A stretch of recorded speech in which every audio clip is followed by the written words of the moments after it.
Hi, this is Terry. I'd like to give a quick overview of the HealthSense Transformer Condition Monitoring solution. Sensors and raw data are just the foundation. For a simple design, transformers have a complex internal environment.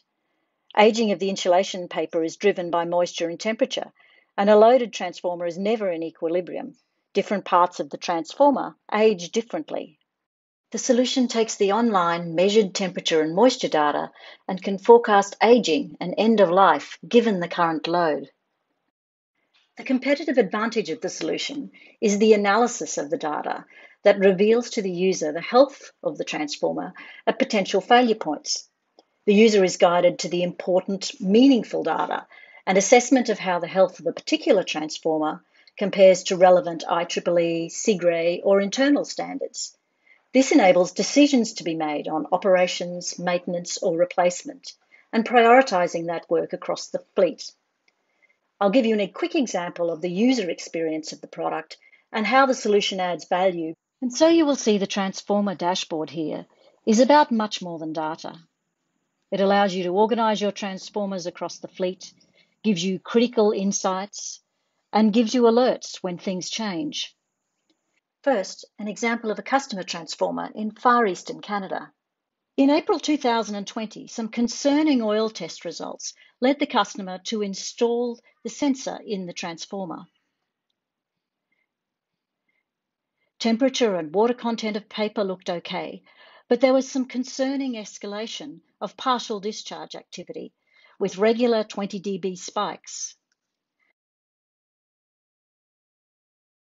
The correlation of significant levels of acetylene from the offline tests, together with escalating partial discharge, convinced the customer of a serious problem.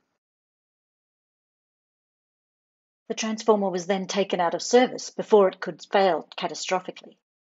The dashboard shows across your fleet you can focus on those things that make a difference, those things that are more critical. You can see status summaries that prioritise transformers that are critical, or those that have the least life left. An example here is transformer number 55. A sensor was installed in January 2018 on a 40-year-old Australian substation transformer. You will see here it has a red E level out of F warning of very degraded cellulose at 167. If we expand this just a bit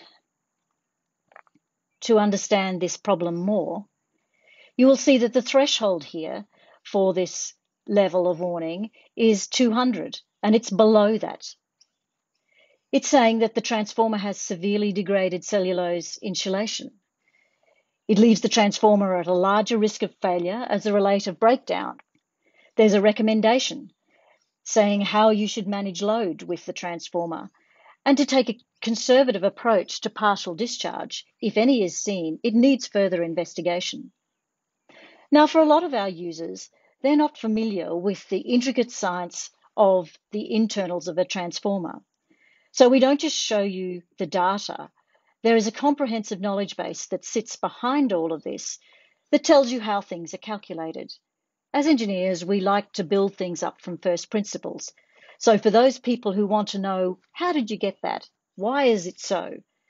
We go through and talk about each of the variables, depolymerization in this case, how it is measured, and also peer-reviewed academic papers showing how it is actually calculated, as well as IEEE guides, so that the user has a full experience of not just the data that they're seeing, but how it fits within the wider perspective.